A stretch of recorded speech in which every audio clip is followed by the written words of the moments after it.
If you're still struggling to read music, or you're just now learning how to read music and you're not really sure how it applies in a real world application, today I'm going to go over a couple pieces that I have for my specific French horn parts, and I'm going to go walk through some of the notation, some of the notes, how to read it, what it all means. And by the end of this video, hopefully you'll have a better understanding of all the symbols, notation marks, dynamic markings, accents, this, that, and the other, what they look like and how they're applied in real music, and how you can use that to increase or advance your own playing. So to get into it, I have this first piece, this warm-up. It's warm-up hymns and chorales, volume 9, Jeff Cranffill.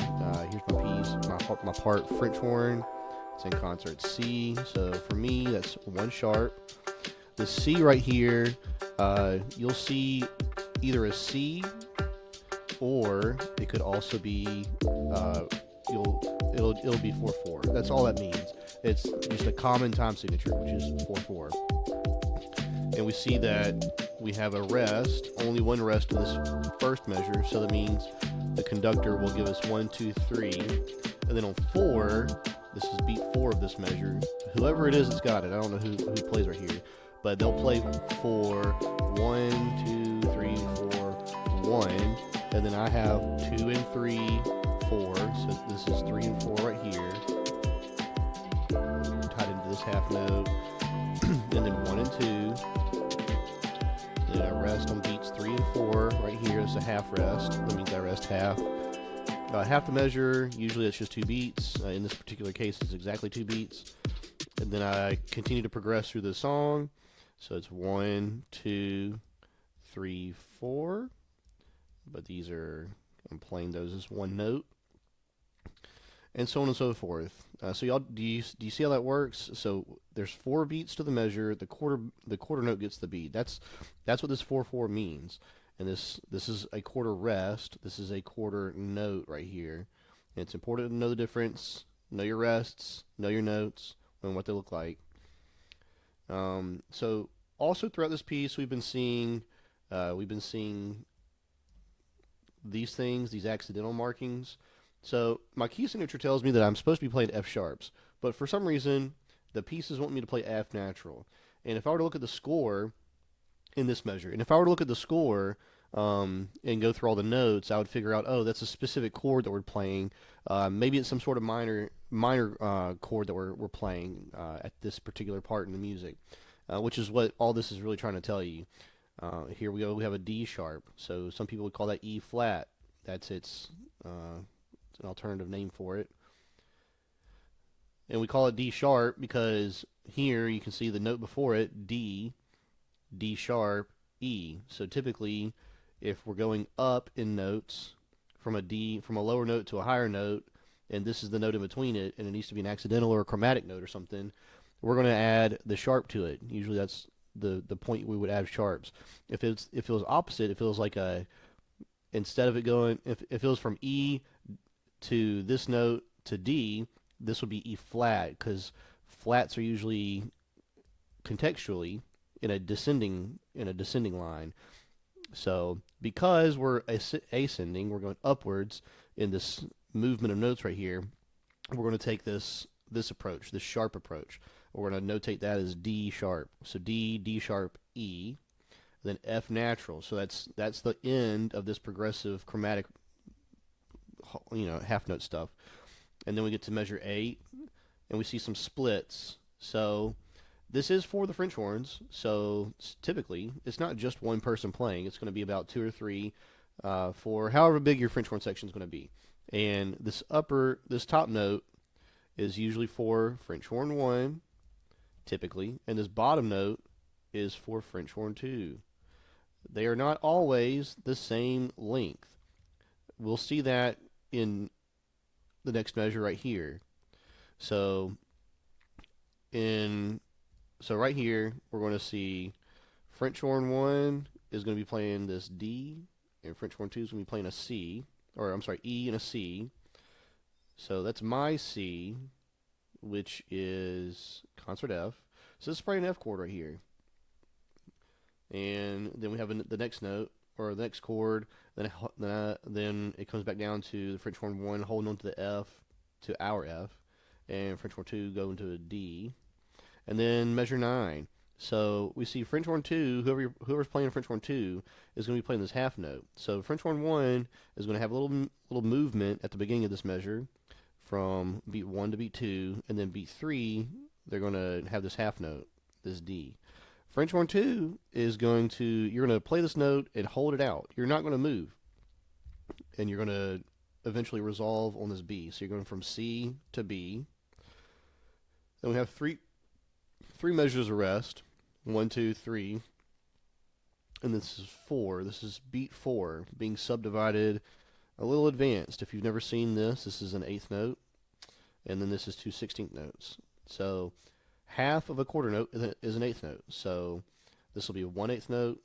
And these two notes should equal the second 8th note. Well, if you were to divide 8 into 2 more times, if you were to divide an 8th note into 2 pieces, you would have 16th notes. So 2 16th notes equals 1/8 note. So if there were 4 16th notes, it'd be 1 E. I would count this 1 E and So because the quarter note or the 8th note right here is going to take up the first half of this beat, it's 1 E, and then this note gets the and this note gets the So it's 4 and a 1. 4 and a 1. That's how you would count that. And then we have this dotted half note, so another advanced topic. So a half note, if you don't know, is two quarter notes pushed together, so it's equal to 2 beats. If you've been paying attention, our time signature tells us that. The dot tells me to add half of the value of this note to itself. So half of a half note is a quarter note. That's 1. So the dot means add 1 to this beat right here, to this note. So ultimately, this will make it 3 beats. It'll make it 3 total beats. And here's the last quarter note in this measure. So it's 1, 2, 3, A, G. And this, another dotted half note, but we just covered that. That means it's going to take up 3 beats of this measure, and this quarter rest is going to take up 4. We have a whole rest, and then we're going to rest on beat 1, coming in 2, 3, and 4. We're going to cover that with this F, and then we got some splits again. So some half notes, quarter notes. Here's an accidental. So French horn 2. Make sure you don't play F sharp. It's going to sound terrible. Make sure you play F natural. And then we're going to rest on the 4th measure of this, the 4th beat of this measure. And then we're going to come down here to 17. So we'll play beats 3, 4. So go to B natural, F, E, G, F, E, D, E, E, or G, depending on what part you're in. And then we're going to end right here. And this little guy is a fermata. This, I don't know why it's written upside down. Typically it's at the top. It's usually right here. It looks like a little I. And that means watch the conductor. Watch the guy on the box. He's going to tell you, we're going to hold it out. And then he's going to tell you when to stop. Because if you know, the hold note means play it for 4 beats. Well, what if the conductor doesn't want to play it for 4 beats? He wants to play it for 3. Well, that's what fermata means. Just watch the conductor. He'll tell you when to stop. Or maybe he wants to go for 5, 6, 8. Who knows? He's the conductor. Doesn't matter. And then we know we're at the end of the music because we have this double bar looking thing, and this means we are done. That is the end of this chorale. It's a nice warm-up chorale. Sounds very pretty. It's in concert C, and I enjoy it. And that's how you would notate, or that's how you'd read all these notations and figure out what it all means, how to navigate through it, the notes on the staff, identify some accidentals, some dotted half notes. We had a complicated 8th note, 16th note pattern. But because this one was so short, it's just a chorale, let's move over to the next song that I have queued up, and that is A Tribute of Gratitude. And we can see here, it is the right part, horn 1 and horn 2, and my key signature tells me that this is my E flat, but I know it's in concert A flat, So that's very important. So when you're talking to the conductor, you need to talk in concert A flat terms. He's not going to, he can, but he's probably not going to talk in your terms. He's going to talk in concert terms. And here we have some text up here to give you a little bit of background. It was arranged by Camp Kirkland and William Palen. So if you're playing a different version of this song, it may look a little different, maybe notate a little differently, but that's okay. So our key signature is in, it tells us we're in French horns E flat, but concert A flat, which is the more important thing to know. All right, so we're going to see with great energy, quarter note equals 126. So 120, if you're in the military, you know that is your marching tempo. That is 2 beats a minute, and it's pretty good walking pace. So this is 126, slightly above it. It's nothing crazy. We can get through this. And we start. We have 4 measures of rest, and then we have a time signature change right on top of us. So 1, 2, 3, 4, 1, 2, 3, 1, 2, 3, 4. So that's how you would count that. It would be just 1, 2, 3, 4. And if you just kind of think of it like triple it, if you just say triple it, 1, 2, 3, 4, triple it, 1, 2, 3, 4, 2, 2, 3, 4. So it's our 2 measures of rest right here, and then we get to measure 5. 1, 2, 3, and we have a B flat going up to an E flat. Not crazy. These little squiggly lines mean that if I'm a French horn player, that's called a glissando. Most people call it a glissando. I'm going to call it a glissando. So you're not really playing the notes in between. You're just kind of slurring through them, kind of touching them. If you're on a trombone, it would be it would literally just be you pulling the slide or pushing the slide away from you. You're not really articulating any of the other notes. You're just going from this one, and you're playing some of this stuff in here. It's going to sound just like a slide whistle type of effect up to this note. So we have 1, 2, and 3, or 2 and 4. 1, 2, and here's 3, but and 3 are tied together with this little guy right here. So it's effectively a quarter note, but it's not notated as a quarter note. It's notated with a tie. 3 and 4. So that's how we would count this measure. And these little guys, these little alligator guys, these are your accents. So if you know anything about crescendos or decrescendos, this looks like a miniature decrescendo. So at the beginning of this note, you'd probably want to be a little bit louder than at the end of the note. So you'd probably want to play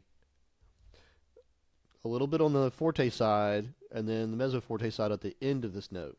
Now these are short notes, not very long, so they're going to have to be pretty quick. So you're going to have to accent, really kind of exaggerate this accented part, these accents, to make it sound right, to make it sound like the composer wants it to sound. And then here we get to this measure. See, all this stuff is accented still, have a tie right here. So it's 1 and 2 and 4. So it's the same rhythmic pattern up here, and we're going to hold it. And then measure 9, 1, 2, 3, 4, 4, 1. So we're going to D to G. D to G, we got a glissando right here. 1, 2, and 4. So it's this 1, 2, and 4 rhythm when we're seeing that all over the place. So once we know what it sounds like, or kind of how to count through it, it becomes easier to pick up these notes. We have an E natural right here, B natural, so be careful with that. A D glissando up to a G again. Then we have 2 measures of rest, and here measure 14, it's looking like we're doing something different. So G A B or G A B flat, E flat, depending on who you are. So French horn 1 would be playing this note, French horn 2 is playing this note, all the way down to this B flat. Then we're going to count we're going to have 4 beats of rest, 3 beats of rest, and then 4. I counted it in the last one, 4 E and That's how you would count 16 notes. That's how I'm going to count them. Some people say 4T, 10, duh, or something. I don't know. I didn't learn that way. But I know that this is 16th notes. There's 4 16th notes in a beat, 2 eighth notes in a beat. So that means 2 of these 16th notes need to belong to this 8th note. And this and is right here, and this is at the last little bit of the measure. is 4 and a 1, 4 and a 1. Then we go down here. We have 4 beats of rest, 1 rest, 2, 3, and 4, 1, 2, 3, 4, or 3 is silent. Play the rest, meaning don't play anything at all. So 1, 2, rest, 4, 1, 2, 3, 4, 1. Oh, we have a dotted quarter note. If we remember, quarter note plus half of what it plus its half. That's what the dot means. It's quarter note plus half of its value. So half of a quarter note is 2/8 notes. So half of a quarter note is going to be another eighth note. So I would make sure that this note equals a beat and a half. So 1, 2, and this is right here. This is and of 2, and then 3 and 4 are tied in with this half note. We have a crescendo here, so we want to get whatever we've been playing. We've been playing at forte. Well, actually, no, we haven't, because we had a decrescendo right here, so we're probably going to be at mezzo forte, mezzo piano, something like that, through this piece right here, and we're crescendoing back up to probably a forte or mezzo forte, just depending on what the conductor is wanting you to do.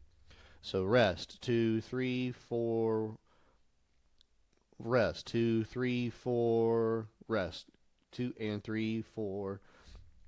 So I would just treat this 3/8 piece like just an extra beat. Because I don't have anything else going on, it's taking up the entire measure.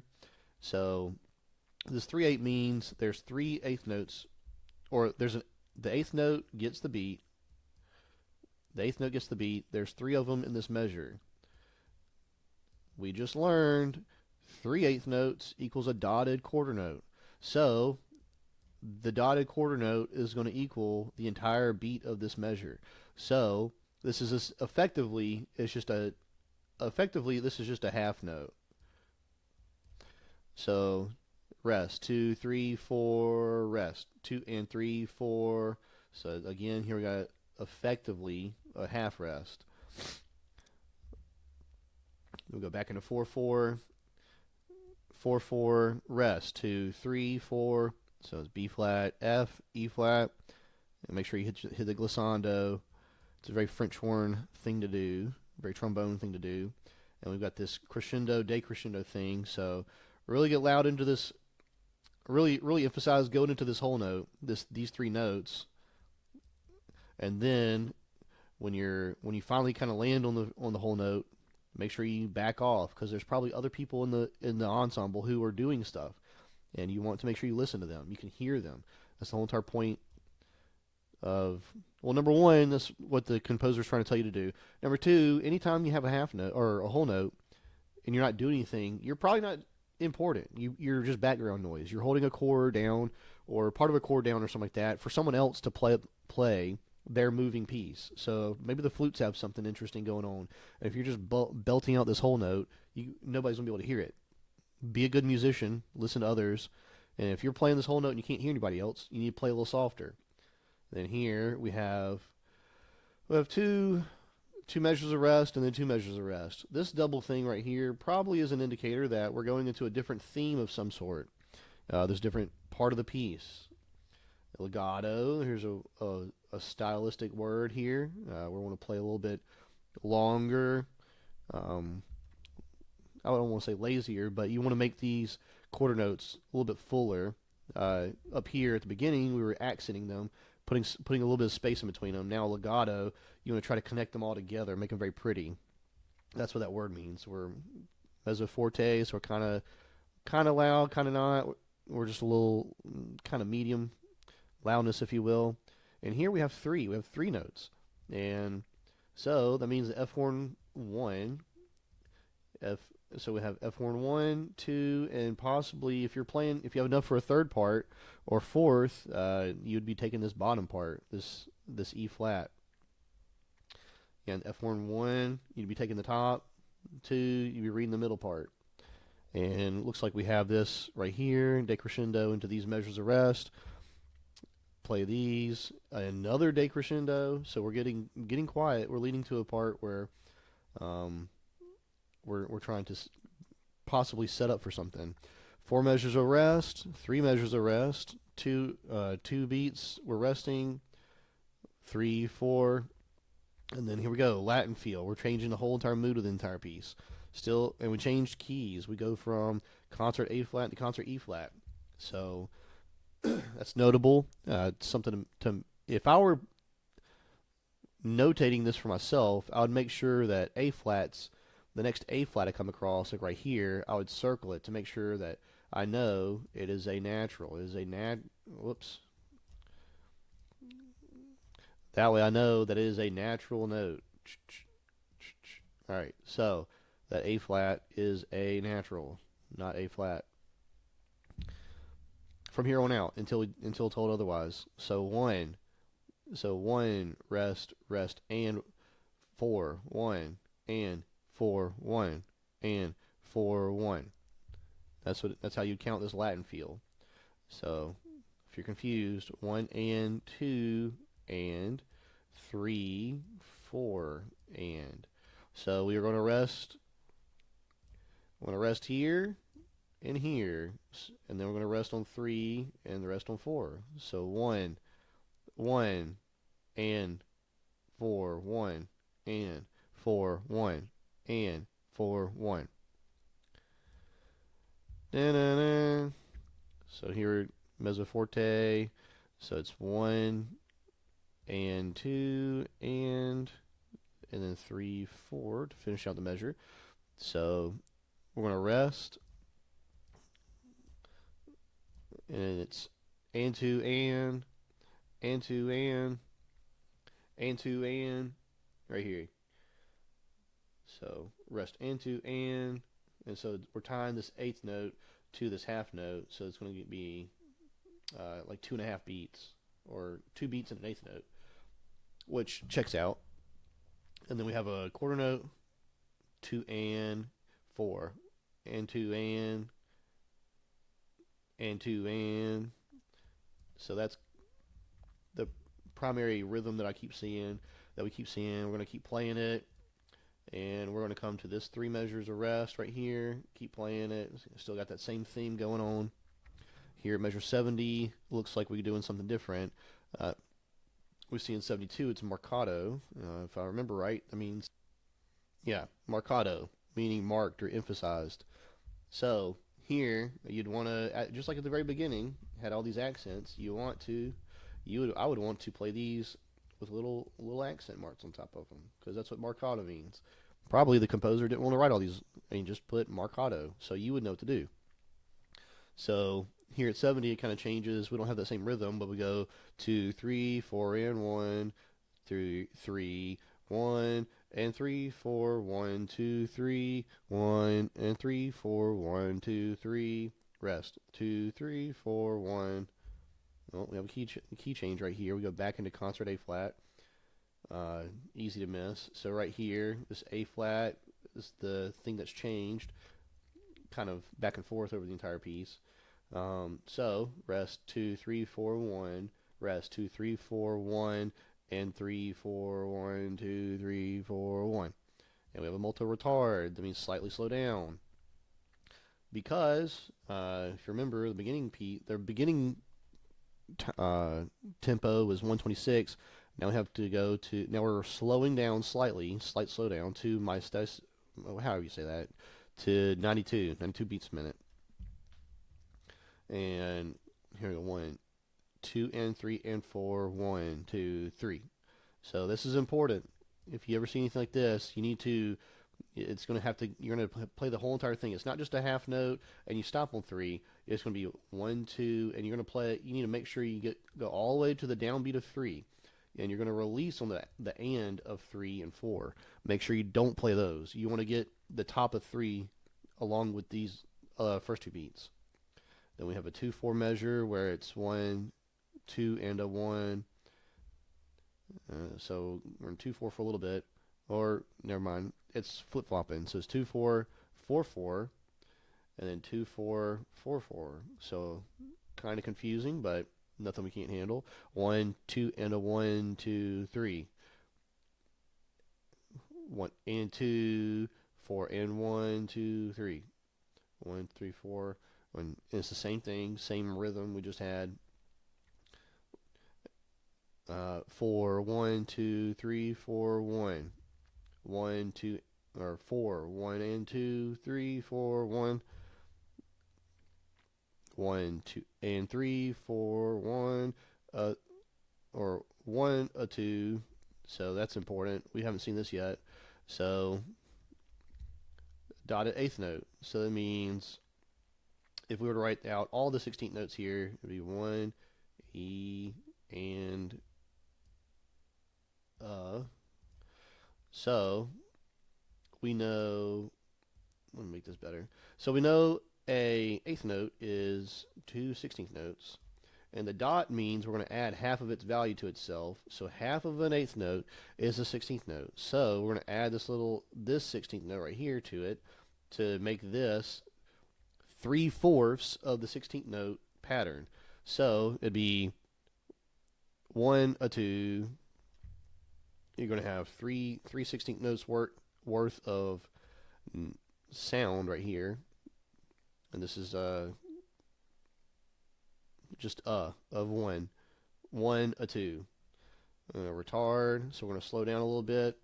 1, 2, 3, 4, 1. Then we go back into tempo 126. So this is probably a really dramatic slowdown to build up to, or to set us up for going back into the tempo 1, which was 126. Crescendo, that was really dramatic. Checks out. And so we have 1, 2, 3, and a 3 and a 4. 1, 2, and a 4, and a 3, 4. And here we have a forte piano. So whenever I play this note right here, I want to make sure I play it loud at the beginning. So it's going to be loud, and then I immediately go down to piano, and then slowly build up back to that same loudness level, that same forte level I had at the beginning of these 1, 2, 4, so 4, 6, 7 beats, or 6.5 beats worth of stuff right here. So that's how you need to play this forte piano. Really emphasize it, because that's what gives you the dynamic motion and the drama throughout the piece. And then here we have 1, 2, 3, and a 4, 1, and a 4, and a 3, 4. Here we got another forte piano, building up, be dramatic, start loud, immediately go soft, build loud again, and then 1, a 3, 4, 1, 2, 3, or so 1, a 3, 4, 1, 2, 1. Retard. So we need to be watching the conductor, making sure that whenever he slows down, we slow down, and we're building up. Here's another crescendo. So it'd be a good idea too, if you play this note, probably play it a little bit softer to give yourself some headroom to go up in volume to go into this 2 measures of rest. So he's probably slowing down, and there's 2 measures of this, and here we go a tempo back to the 126 tempo 1 that we had to finish it out strong. 1, 2, 3, 4, 1, 2, and 3, 4, 1. 1, 2, 3, 1. Bam. My conductor usually does a point right there at the very end. It's kind of funny, but it's effective.